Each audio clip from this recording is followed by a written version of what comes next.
$2.98. That's how much money it will take to buy a gallon of paint. It's Friday morning and Tom Havens is to buy the paint after school today. To make the purchase, his father gives him a $5 bill, a crisp, new $5 bill that he received at the bank yesterday. This particular piece of money is just starting in circulation. What will happen to it? What will it be used for? What can money be used for? What is money, anyway? After school, the $5 bill goes to a hardware store where Tom uses it to buy the paint. This is one of the most common ways in which we all use money, as a medium of exchange for goods. Tom exchanges a certain amount of money for a gallon of paint. The clerk naturally accepts the money, and he gives Tom a smaller amount of money in change. And so the $5 bill has found its way into this cash register. But it doesn't stay long. It's to be used to pay Mr. Kelly an electric work he has just done in the store. The store is not paying for wire or fixtures, special services. This is another use for money, as a medium of exchange for services as well as for good. The $5 bill is moving fast. That's because it's so convenient to use in business transactions. In fact, it's hard to imagine doing business without money. Yet for thousands of years, people did get along without money. In primitive days, living was simple and each family produced whatever it needed. The first kind of business was barter. A good stone cutter, for instance, might make a few extra tools and simply trade them for furs and other things he wanted. It was easy. There was no need for money. Even today, barter has its place.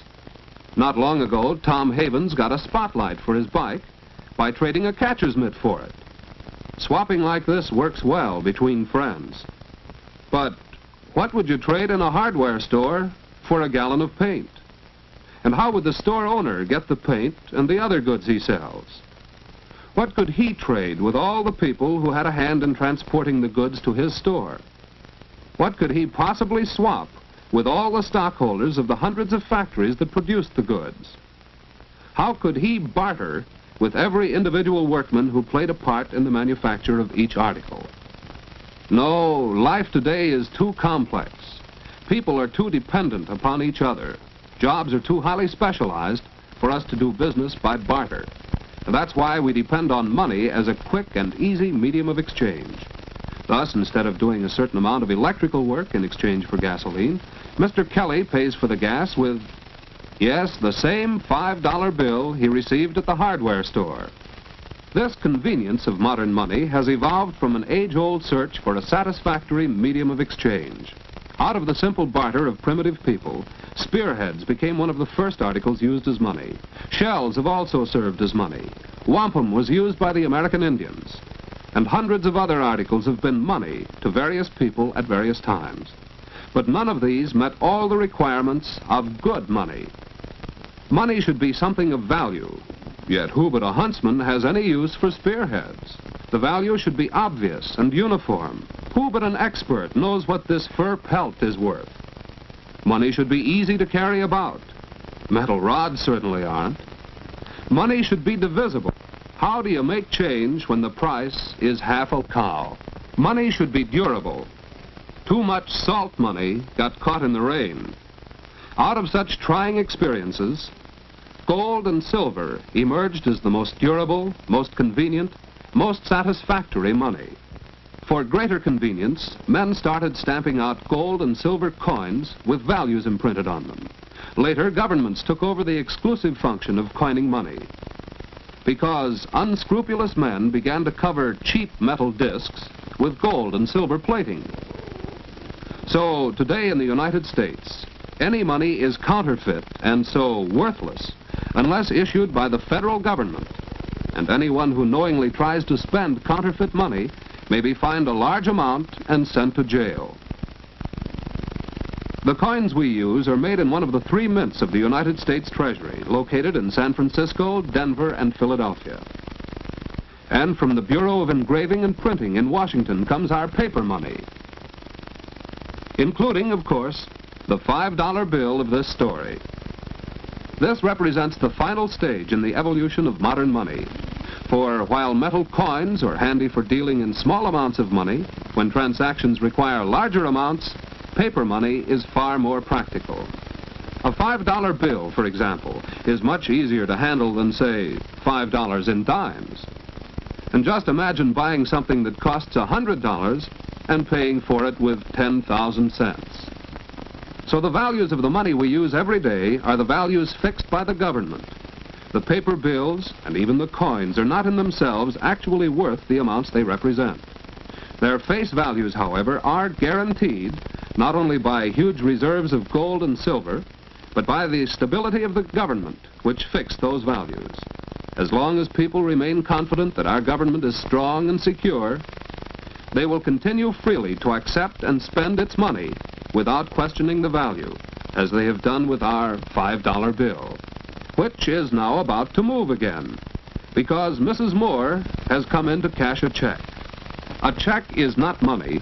It is one kind of substitute for money. Its value is guaranteed not by the government, but by the person who signs it.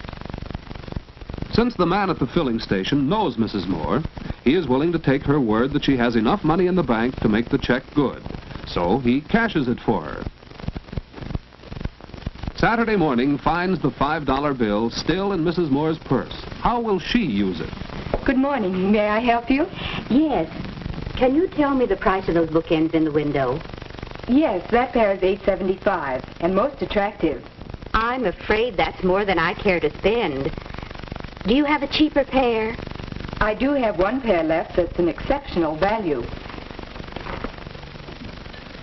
It's really worth $6.50, but it's on sale at just $5.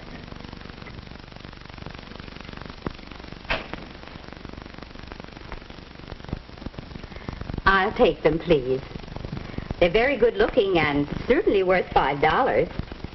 Worth $5. Yes, since the value of our money is fixed by the government, we use it as a standard for measuring other values.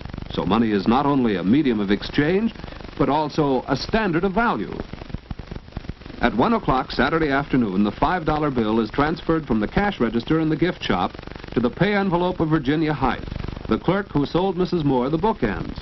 And when Miss Height goes to spend the bill, she learns how money serves still another purpose. Hello. Do you want to make another payment on your radio? Well, yes.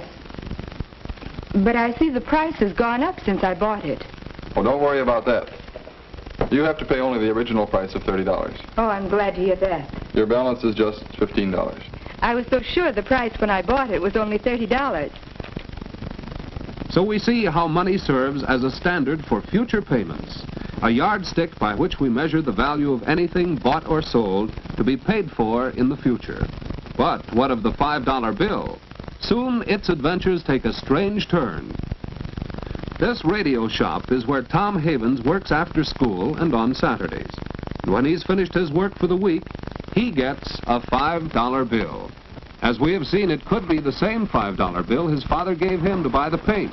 And where did his father get it? From the bank, and it's going back there.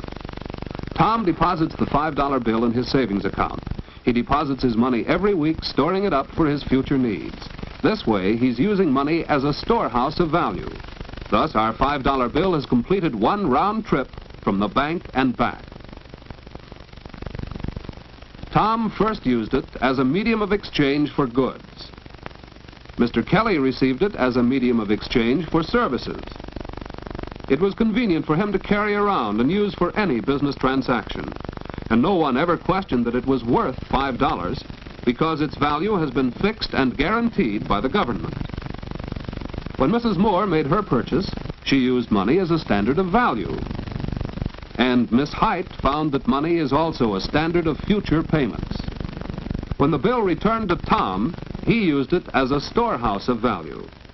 Now it's back in the bank, but it will pass through many, many more hands before it is worn out and withdrawn from circulation. It may even go along with some world traveler who will soon exchange it for an equal value of money of some other nation. For modern money, convenient to use, easy to recognize, and universally accepted for the value fixed by a stable government, It is money which makes possible our complex international society of business, trade, and travel.